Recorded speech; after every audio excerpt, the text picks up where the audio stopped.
주님 감사합니다. 주님과 동행함이 은혜이고 주님의 이름을 부르며 살아간다는 것이 축복입니다. 자신의 죄가 보이는 게 은혜고 축복이며 회개할 수 있는 축복을 주시면 또한 감사하고 삶의 예배가 될 수 있도록 늘 은혜 부어주시면 감사합니다. 회개와 감사가 끊이지 않는 성도들 되기를 또한 우리가 되기를 기도합니다. 이 시간 주님께서 주시는 말씀이 온전한 생명의 말씀으로 마음밭에 뿌려져 그것이 열매를 맺어 삶으로 이어지기를 기도하고 축복합니다. 감사드리며 예수님의 이름으로 기도했습니다. 아멘. 자, 말씀 보겠습니다. 마태복음 13장 44절에서 57절까지요. 제가 먼저 읽고 마지막 절은 끝절은 함께 읽도록 하겠습니다. 또한 하늘의 왕국은 마치 밭에 숨겨진 보물과 같으니라. 사람들이 그것을 발견하면 숨겨놓고 그곳으로 말미암아 기쁨 때문에 가서 자기 가진 모든 것을 팔아 그 밭을 사느니라. 또한 하늘의 왕국은 마치 좋은 진주들을 구하는 상인과 같으니라. 그가 매우 값진 진주 하나를 발견하매 가서 자기가 가진 모든 것을 팔아 그 진주를 샀느니라. 또한 하늘의 왕국은 마치 바다에 던져 각종 물고기를 모으는 그물과 같으니라. 그물이 가득 차매 그들이 그것을 물가로 끌어낸 뒤에 앉아서 좋은 것들은 그릇에 모으고 나쁜 것들은 버렸느니라. 세상 끝에도 이러하리라. 천사들이 나와 의인들 가운데서 사악한 자들을 갈라내어 불타는 용광로 속에 그들을 던져 넣으리니 거기서 통곡하며 이를 갈미 있으리라 하시니라. 예수님께서 그들에게 이르시되 너희가 이 모든 것을 깨달았느냐 하시니 그들이 그분께 이르되 주여 그러하오이다 하매 그때 그분께서 그들에게 이르시되 그러므로 하늘의 왕국에 관하여 가르침을 받은 서기관마다 마치 자기 보고에서 새 것과 옛 것을 내오는 집주인과 같으니라 하시니라.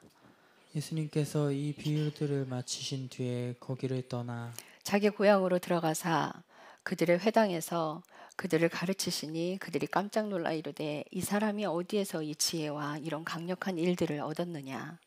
이 사람은 목수의 아들이 아니냐 그의 어머니는 마리아라 하지 아니하느냐 그의 동생들은 야고보와 요새와 시몬과 유다라 하지 아니하느냐 그의 누이들은 다 우리와 함께 있지 아니하느냐. 그런데 이 사람이 어디에서 이 모든 것을 얻었느냐 하고 그분으로 인해 걸려 넘어지니라. 그러나 예수님께서 그들에게 이르시되 대언자가 자기 고향과 자기 집 외에서는 존경받지 못함이 없느니라 하시고 그들은 믿지 아니하므로 거기서는 강력한 일들을 많이 행하지 아니하시니라. 아멘. 말씀이 전주랑 계속 이어져요. 끊어지지 않는 말씀입니다. 44절 보면 하늘의 왕국은 다시 말씀드려요. 천국은 아니라 하늘의 왕국. 왜요? 왕이 다스리는 나라. 하나님의 왕이시죠. 왕이 다스리는 나라예요. 민주주의 아니에요. 왕의 명령대로 움직이는 겁니다. 하늘의 왕국은 마치 밭에 숨겨진 보물과 같으니라. 사람이 그것을 발견하며 숨겨두고 그것으로 말미암아 기쁨 때문에 가서 자기가 가진 모든 것을 팔아 그 밭을 사느니라. 밭에 가서 보물을 발견했어요. 그런데 그 밭에 보물을 숨겨두고 다시 집으로 돌아가서 자기의 전 재산을 다 팔아서 그 밭을 사고 만대요. 그게 하늘의 왕국이래요. 그 왕국에 들어가려면 자기 전 재산을 다 팔아서 기어이 그 밭을 사고 말 거라는 거예요. 하늘의 왕국을 발견한 자들은 아낌없이 자기 재산을 내어놓을 거라는 거죠. 그러니까 하늘을 발견하지 못한 자들, 하나님의 뜻을 발견하지 못한 자들, 여전히 육신의 욕심을 두고 육신을 따라가는 자들, 그들은 이제 육신의 것들의 욕망이 가득 찼기 때문에 하늘의 왕국을 보지 못해요. 정말 하늘의 왕국은 하나님이 다스리는 그 나라를 발견하게 되면, 보게 되면, 하나님을 만나게 되면 재산이 아무것도 아니라는 걸 알게 됩니다. 자기가 가진 재산과 부와 명예가 오히려 하나님 앞에 가는 거에 걸림돌이 된다는 걸 알아요. 그래서 그 재산을 다 팔아서 기어이 그 밭을 사고 만대요. 하늘나라의 귀함을 보았거든요. 사람이 변하는 때는요, 하나님을 만나면 변한대요. 하나님을 만나면 그 사람의 삶은 변하게 돼 있다는 거예요. 내가 지금껏 육신을 따라 살아왔는데 그게 아니구나. 정말 하나님이 계시는구나. 아, 내가 인생을 바꿔 살아야 되겠구나. 이제는 과거의 모습대로 살지 않아야 되겠구나. 진짜 하나님을 만나면 그 사람의 삶은 안 변할 수가 없어요. 삶이 변하지 않았다는 건 그가 아직 만나지 않았다는 거예요. 그가 아직 하늘의 왕국을 발견하지 못했다는 거예요. 그가 발견한 뒤에는 이제 삶이 변하기 시작해. 이제 미친 듯이 예수님을 사랑하고 싶은 마음이 생길 테니까 발견했거든요. 지금껏 살아오던 내가 힘겹게 살아오던 그것이 내 인생을 조여오고 목을 졸라오는 것이라는 걸 알게 됐거든요. 그래서 그거를 과감하게 뒤로 할 수 있는 거예요. 그럼 어떻게 하면 예수님을 만나요? 저 예수님하고 사랑하고 싶어요. 이런 생각 들죠. 어떻게 하면 예수님을 만나요? 예, 회개하십시오. 예수님이 전하신 말씀, 회개하라, 천국에 가까이 왔네. 너희 문 앞에 천국이 왔어. 뭘 해? 내가 문 밖에서 두드릴게. 문은 너만 열 수 있어. 내가 밖에서 문을 열 수가 없어. 밖에서 여는 문고리가 없어요. 문고리는 안에 있어요. 내가 열어야만 돼요. 근데 여는 문의 열쇠는 회개입니다. 내가 삶을 회개할 때, 내가 진정으로 내 죄를 회개할 때, 회개는 뭐예요? 삶에 고쳐 사는 것까지. 내가 회개했다면 삶으로까지 이어져야 돼요. 자, 제가 어떤 사모님을 알고 있었어요. 근데 그 사모님한테 제가 아이들을 가르칠 때 아이들에게 먼저 화내지 말고 소리 지르지 말고 자신의 모습을 먼저 봐라. 여러분들 로마서 2장에 그게 나와 있죠. 타인이 하는 게 걸리는 건 다 내 죄라고. 그게 하나님은 자식 갖고 결탁시켜 놨어요. 그래서 자식의 죄는 싹 다 자기 죄다. 그래서 내 안에서 그 죄를 찾아야 돼요. 아이를 먼저 야단치기보다 내 죄를 먼저 회개한 다음에 그 다음에 아이에게 나가서 아이와 대화하는 거예요. 무작정 소리 지르고 야단치면 안 돼요. 대화를 하는 거예요. 대화하면서 풀어야 돼요. 어떻게 뭐가 먼저 돼야 돼요? 내 죄를 찾고 회개하는 게 먼저가 돼야 돼요. 내가 삶으로 살아내지 않았다면 누군가를 가르칠 수 있는 사람이 되지 않아요. 제가 가정에 불화가 생길 때 상담을 하죠. 얘기를 하면서 제가 그분에게 이제 조언을 주고 이야기할 수 있는 건 결국은 이제 제 말을 하죠. 제 이야기를 하면 잘못했습니다. 이래요. 내가 삶을 살지 않으면 누군가를 가르칠 수 없고 누군가에게 말할 수 없습니다.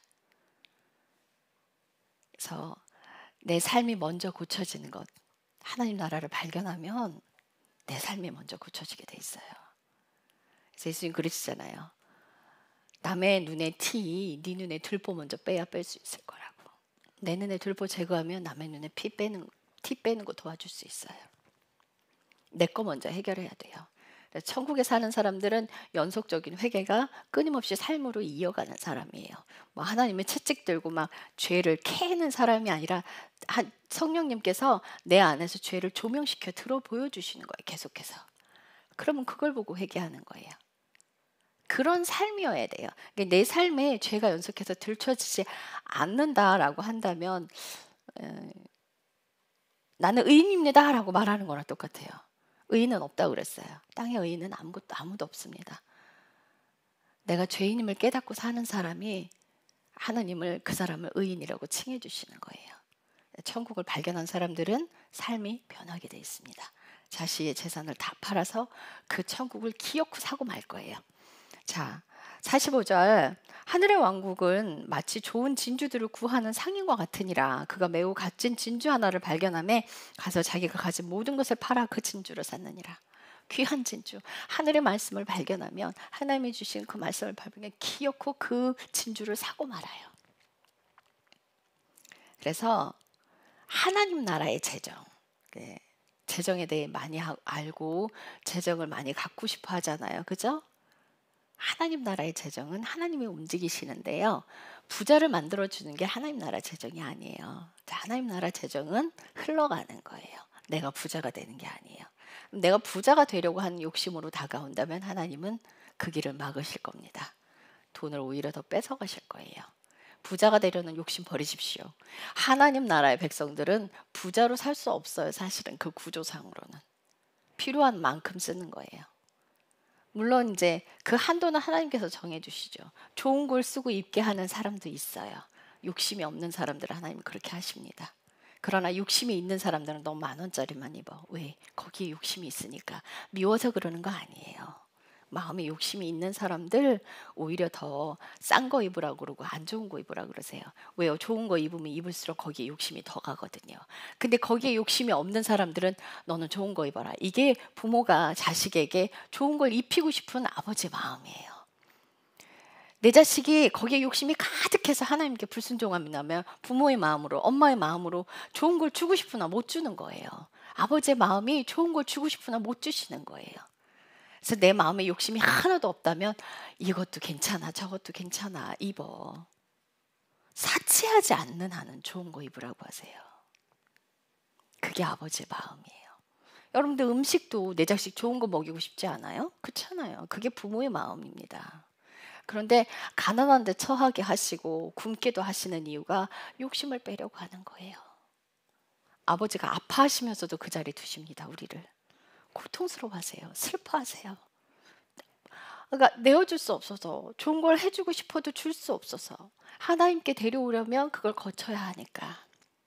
그래서 그 과정을 다 거친 사람들은 하나님은 어지간한 건 쓰고 먹게 하십니다. 그래서 여러분들이 돈 따라가지 마십시오. 하늘의 왕국을 발견한 자들은 아무리 그게 비쌀지라도 그걸 기어코 사고 말 거예요. 하나님 나라에 흘러가는 돈 아까워하지 마세요. 전 예전에 하나님께서 저는 이제 10,000원짜리 핸드백, 10,000원짜리 청바지, 10,000원짜리 옷이 있다는 게 너무너무 감사했어요. 근데 이제 돈이 들어오면 누군가에게 돈이 흘러가야 될 때 어떤 목사님께 백화점 가서 가방을 사드리라고 하는데 전 10,000원짜리 가방 들고 다녀요. 근데 그분 50만 원짜리 가방 선물했어요. 근데 그게 부럽지 않았어요. 전 무거운 가방 싫어하는데요. 백화점 가방도 왜 이렇게 다 무거워요? 가죽 무겁잖아요. 그죠? 근데 저는 가벼운 거 너무 좋아했거든요. 부천 지하상가 가면 10,000원짜리 핸드백, 예쁜 거 되게 많아요. 지금도 10,000원짜리 핸드백 많아요. 여전히 제 핸드백은 싼 거예요. 가벼운 게 좋아서. 무거운 거 싫어요. 뭐, 지하상가에서 신발 잘 사요. 뭐 비싼 게 좋은 것도 있지만, 그렇지 않고 그냥 가볍게 사야 되는 것들은 그냥 여전히 즐겨해요. 네. 욕심이 있으면 못하게 하세요. 그래서 흘려보냈을 때 하나님 왜 나는 그런 거 안 사주시고 다른 사람만 사주세요. 그러면은 그 가난함의 삶을 더 오래 살아야 되는 사람인 거예요. 남에게 흘려보내면서 오히려 좋은 걸 드리게 돼서 좋고 비싼 걸 선물하게 돼서 감사해서 오히려 그게 더 기쁜 거예요. 하나님의 사람들은 그래요. 나는 왜 이런 거 안 사주세요? 안 그래. 우리 목사님 좋은 거 해드려서 기쁜 거예요. 예전에 정말 가난했잖아요. 정말 가난했는데 목사님 한번 모셔다가 저녁 식사 대접하는 게 너무너무 소원인 어떤 집사님이 계셨어요. 그래서 다 해갖고 정말 나물 반찬에 막 해갖고 정성껏 해서 드렸어요. 드리고 나서 남은 것들을 가족들이 함께 먹었어요. 그걸 먼저 먹자. 예전엔 다 그랬어요. 그죠? 남에게 흘려보내는 거, 저는 들어오면 과일도 남에게 흘려보내는 거, 좋은 거만 흘려보내요. 그리고 제가 먹는 건 찌꺼기만 먹어요. 다음에 들어오는 건 더 좋은 게 들어와요. 여러분들 흘려보낼 때 나쁜 거 흘려보내면 그마저도 안 들어옵니다. 좋은 거 안 들어와요. 절대 좋은 거 안 들어오고 나쁜 거 들어와요. 흘려보낼 때, 남에게 흘려보낼 때 좋은 거부터 흘려보내세요. 하나님 나라 재정은 그렇게 흘러가는 거예요. 빵과 복음이 함께 가야 합니다. 가난한 자들에겐. 그래서 그들의 필요를 채워주고 복음이 함께 가는 거예요. 그런 곳에 하나님의 돈들이, 재정이 흘러가야 돼요. 필요한 거 굉장히 많아요. 가난한 자들에게 가서, 굶고 있는 사람에게 가서 예수 믿으라고 하면 그들의 귀에 안 들어와요. 당장 배고프거든요. 그 고픈 배 먼저 채워주는 거예요. 하나님 나라의 재정이 흘러가게 여러분들 통로가 되시려면 물질의 훈련을 많이 받아야 하실 겁니다. 그래서 그 과정을 통과하실 때 남의 걸 부러워하는 사람들이 나는 이렇게 살고 있는데 왜 그렇게 사냐는, 그러면은 아직 그에게 해결이 안 된 거예요. 나는 가난하게 살아도, 난 아무것도 없어도 남에게 해주는 걸 기쁨으로 하는 자들, 그 기간을 통과한 사람들, 그 시간을 통과한 사람들, 남의 걸 부러워하지 않는 사람들, 그런 사람 되십시오. 내 거 싼 거 쓴다고 불평불만하지 마세요. 과정 거쳐야 돼요. 그런 사람에게 물질 주시는 거예요. 물질에 욕심 갖고 있으면 물질 안 들어와요. 자, 47절. 하늘의 왕국은 마치 바다에 던져 각종 물고기를 모으는 그물과 같으니라. 그물이 가득 차매 그들이 그것을 물가로 끌어낸 뒤에 앉아서 좋은 것들은 그릇에 모으고 나쁜 것들은 버렸느니라. 나쁜 것은 하나님 나라 못 들어간다는 거예요. 저희가 전주에 읽은 구절 중에 가라지를 사탄이 와서 뿌리고, 그죠? 추수 때까지 알곡과 가라지가 뿌리가 엉켜 있단 말이에요. 그래서 그 가라지를 뽑으면 알곡이 다쳐요. 교회 안에 있는 사람들이 다 교회 안에 있다고 천국 간다는 얘기가 아니에요. 교회 안에 있는 사람들이 알곡과 가라지가 있다는 얘기예요. 그래서 그 가라지들이 알곡이 성장하게끔 옆에서 악한 일들을 해요. 그러면 이제 알곡들은 인내하고 품고 사랑해줘야 되는 그 자리에 있어야만 합니다. 그래서 마지막 때 추수 때는 결국은 가라지는 불에 태워져요. 여기서 나쁜 물고기들은 전부 버려지는 것과 같아요. 하나님 나라로 들어갈 수 있는 건 좋은 물고기, 알곡들만 들어갑니다. 결국은 순종하는 사람들만 들어갈 수 있다는 거예요. 천국이 방주가 아닙니다. 교회 안에 있다고 다 천국 간다는 거 아니라는 뜻이에요. 49절, 세상 끝에도 이러할 거라고. 다 불에 던져질 거예요. 52절에 보면 그때 그분께서 그들에게 이르시되 그러므로 하늘의 왕국에 관하여 가르침을 받은 서기관마다 마치 자기 보고에서 옛 것과 새 것을 꺼내오는 집주인과 같으니라.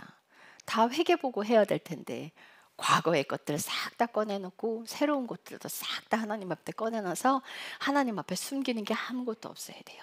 내 마음의 죄악들, 음란한 것들, 추악한 것들 숨기지 마시고 하나님 앞에 싹 다 꺼내놓으십시오. 그것이 옛날 것이든 지금 생겨난 것이든 전부 다 꺼내놓고 발가벗겨지세요. 발가벗겨지세요. 하나님 앞에는 진실돼야 돼요. 숨기지 마세요. 숨긴다고 숨겨지는 게 아닙니다. 하나님은 우리 머리털까지 세신 바 계시고 오장육부의 기능까지 속까지 싹 다 알고 계세요. 심장을 살피신 하나님, 장기를 살피신 하나님, 그죠? 왜 내부까지 다 살핀다고 되어 있는 줄 아세요?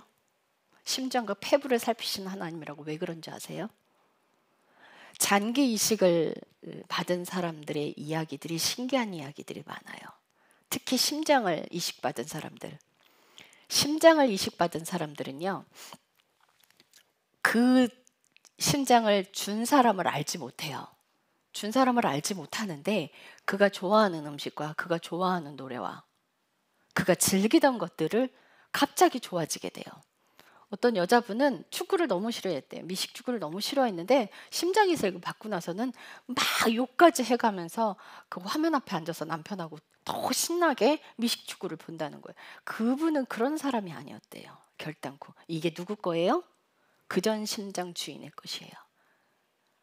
이게 심장과 폐부에 새겨진다는 거예요. 심장에 새겨진다는 거예요. 우리의 삶이 심장에 새겨져요. 그래서 과거에는 사형당한 사형수들의 그 심장과 장기들이 이식했는데 요새는 그게 불법으로 정해져 있어요. 그걸 못 쓰게 돼 있어요. 왜요? 살인을 하거든요. 네, 무서운 겁니다.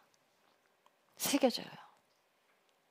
우리가 그래서 과거의 삶들을 청산하고 안으로 들어올 때 이게 세척이 되는 그 시간들을 거쳐야 돼요. 그래서 하나님의 것이 자리 잡게 만들어야 돼요. 어떤 여자분이 이식 수술을 받고 눈을 딱 떴는데 눈 딱 뜨자마자 맥주 한 잔 마시고 싶다. 자기는 술을 싫어한대요. 깜짝 놀랐대. 그가 즐기던 과거의 그 심장 주인이 즐기던 노래들을 좋아하게 되고. 여러분들의 심장에 예수 그리스도의 것이 새겨져야 합니다. 그래서 새긴다고 하는 거예요. 바울이 내가 그리스도의 흔적을 지녔노라 하는 게 흔적의 스티그마예요. 근데 그 스티그마는 그리는 게 아니에요. 예수 그리스도의 십자가가 예수님이 십자가에 못 박히셔서 그 못자국이 남은 것처럼 그걸 흔적이라 그래요. 그 흔적이 내 안에 내 심장에 새겨져야 돼요. 그 흔적이 남아야 돼요. 예수님께서 십자가에 못 박히신 것처럼 나도 십자가에 못 박히면 그 흔적이 내게 남아요. 그게 새겨지게 그 삶을 살아가셔야 돼요. 그래서 하나님이 일하시도록 내 과거의 것들과 지금 있는 현재의 것들을 싹 딱 꺼내놓고 하나님께 주님 뜻대로 하십시오. 살아가겠습니다 하세요.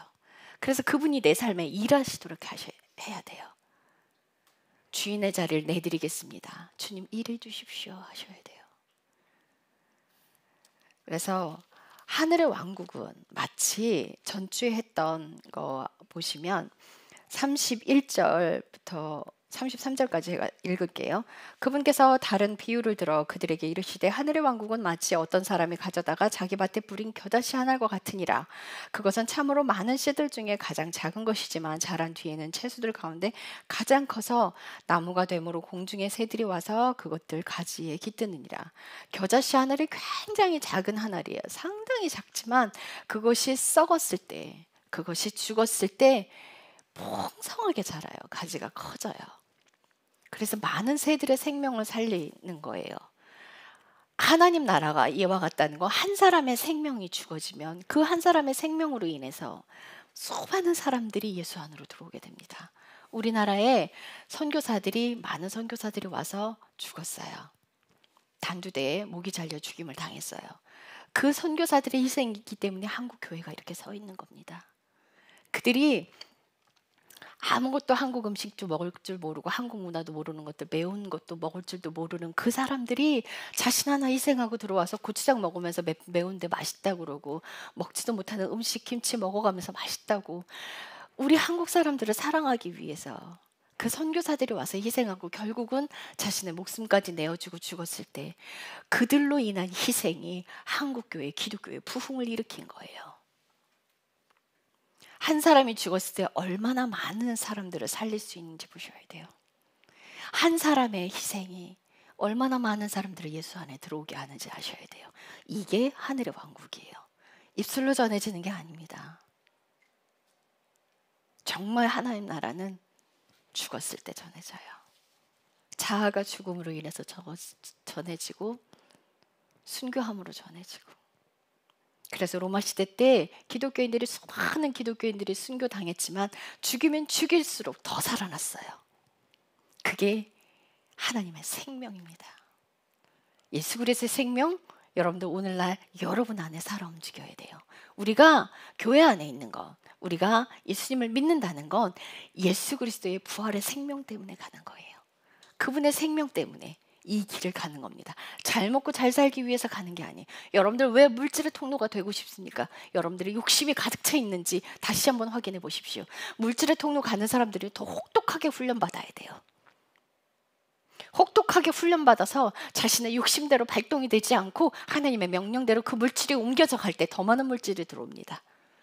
굶어가며 주라고 안 그래요. 풍족히 쓰라고 하십니다. 흘려보내는 것, 하나님의 명령대로 흘려보내야 해요. 일단 돈이 들어왔을 때 하나님 이걸 어떻게 합니까? 라고 주님께 묻는 사람 되셔야 돼요. 무조건 쓰는 사람 되면 안 됩니다.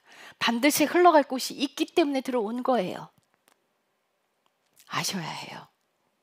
그거 내 돈이라고 생각하는 사람 통로 못 됩니다. 하나님의 물질을 옮기는 사람 못 돼요. 하나님께서 내게 주신 그 물질 잘 흘려보내고 명령대로 순종하는 사람이 하나님의 진짜 물질을 흘려보내게 돼요. 하나님 나라의 재정, 그 재정이 흘러 들어오게 하려면 내가 가진 재정의 훈련 먼저 받아야 될 거예요. 자, 33절 보면 그분께서 다른 비유를 그들에게 말씀하시되 하늘의 왕국은 마치 어떤 여자가 가져다가 굵은 가루 서말 속에 숨겨놓은 마침내 전부를 뜨게 만드는 누룩과 같으니라. 누룩이 부풀죠. 작은 것 하나 집어넣는데 크게 부푼단 말이에요. 한 사람이 죽어서 누룩의 인생이 된다면 그 천국을 많이 부풀게 할 거예요. 그 한 사람의 희생이. 그래서 주님께서 예배하는 그 한 사람을 찾으시는 거예요. 정말 예배하는 삶이 예배인 자, 정말 하나님을 사랑해서 삶이 예배가 되는 그 한 사람을 찾으신 거예요. 여러분들, 우리가 예배 시작하기 전에 찬양을 했어요. 주님께 드릴 수 있는 거 없는데 매일 찬양을 드려도 늘 부족한 것뿐이라고. 나 살아있는 동안에, 나 숨을 쉬는 동안에 내 생명 다하는 그날까지 주를 찬양하리라. 이게 삶의 예배가 되는 게 찬양이 돼야 돼요. 입술에 노래가 찬양이 아니라 삶과 입술의 찬양이 함께 가는 겁니다. 삶이 되지 않는다면 입술로 부르는 거 그거 역겨운 게 돼버려요. 하나님 그러시잖아요. 말라기 시대 때. 역겹다고. 잼을 갖다가 태우는 거 내 코에 종일 타는 연기로다. 누가 제발 저 성전문 좀 닫아줘라. 역겹다는 거예요. 삶이 예배가 되지 않는데 입술로만 부르는 거 그거 하나님 역겨워하세요. 여러분들의 삶이 순종하는 삶으로 정말 예수님을 위해서 희생하는, 감사하는, 자아가 죽어지는 그 길을 가는 사람, 그것이 진정한 찬양입니다. 여러분들의 삶에 십자가의 길을 가고 있지 않다면, 여러분들의 삶에 연속해서 여러분들의 죄가 보여지지 않는다면, 내가 뭔가 놓치고 있구나, 다시 찾아 들어가십시오. 내 자식에게 일어난 그 일들이 내 죄로구나 하고 다시 찾아 들어가십시오. 아이에게 야단치고 있는 거 내 모습 먼저 찾으시라는 거예요. 그게 해결돼야 돼요. 그게 해결돼야 아이 양육할 수 있어요. 야단치기 전에 사랑 먼저 주십시오. 사랑을 먼저 주는 부모님 되세요. 천국은 결국은 내가 죽어야 합니다.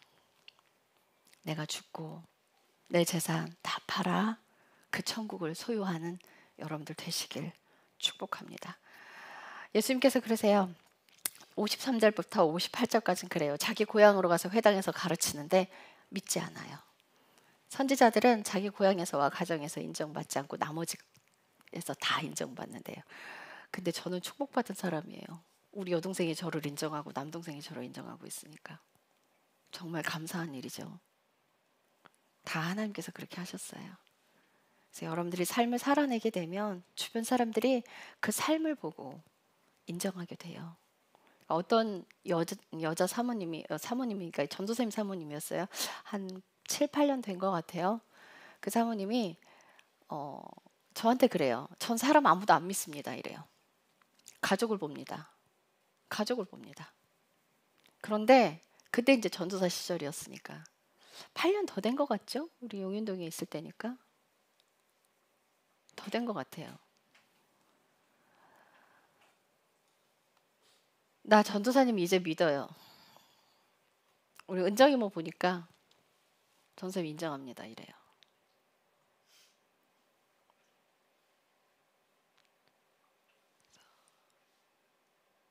여러분들의 삶이 가정에서 먼저 사라지기를 축복합니다. 기도하겠습니다. 주님 감사합니다.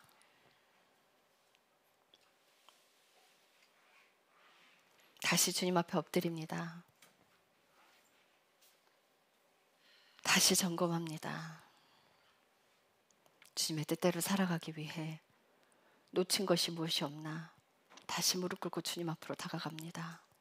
주님, 우린 죄인입니다. 자기가 겸손하다 말하는 사람은 교만한 사람입니다. 스스로 겸손을 말하는 자는 진정으로 교만한 자입니다. 겸손한 사람은 자기가 죄인이라 말합니다. 의인의 자리로 올라가지 않기를 기도합니다. 다른 사람에게서 걸리는 것들 전부 다 자기 죄입니다. 하나님께서 회개하라고 앞에 갖다 두셨습니다. 로마서 2장의 말씀이 다른 사람 판단하는 것이 자기를 죽이는 것이고 자기를 심판대에 올리는 거라고 말씀하셨습니다. 그것이 모두 자기 죄입니다. 다른 사람 판단하는 것이 자신을 정죄하는 일입니다. 다른 사람이 판단하는 모든 것들이 전부 내 모습이고 자신의 죄입니다. 이제 그것을 놓고 회개하고 들어가는 축복받은 사람 되기를 축복합니다. 감사드리며 예수님의 이름으로 기도했습니다. 아멘.